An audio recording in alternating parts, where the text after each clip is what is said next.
The Doer of Good, Oscar Wilde. Published 1894 in the Fortnightly Review.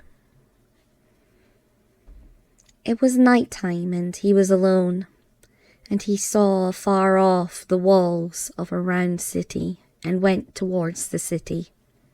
And when he came near, he heard within the city the tread of the feet of joy, and the laughter of the mouth of gladness, and the loud noise of many lutes. And he knocked at the gate, and certain of the gatekeepers opened to him. And he beheld a house that was of marble, and had fair pillars of marble before it. The pillars were hung with garlands, and within without there were torches of cedar. And he entered the house.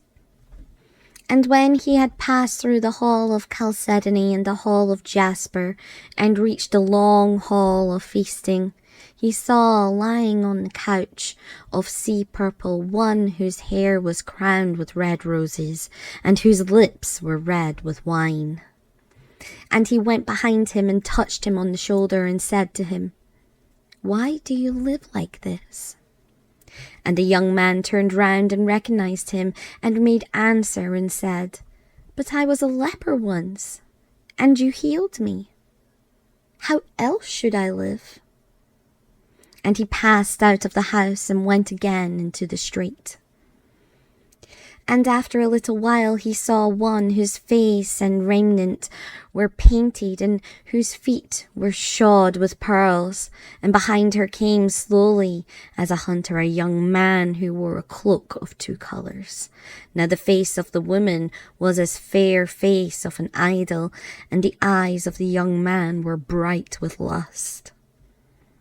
And he followed swiftly and touched the hand of a young man and said to him, "Why do you look at this woman in such wise?" And the young man turned round and recognized him and said, "But I was blind once, and you gave me sight. What else should I look?" And he ran forward and touched the painted raiment of the woman and said to her, "Is there no other way in which to walk save the way of sin?"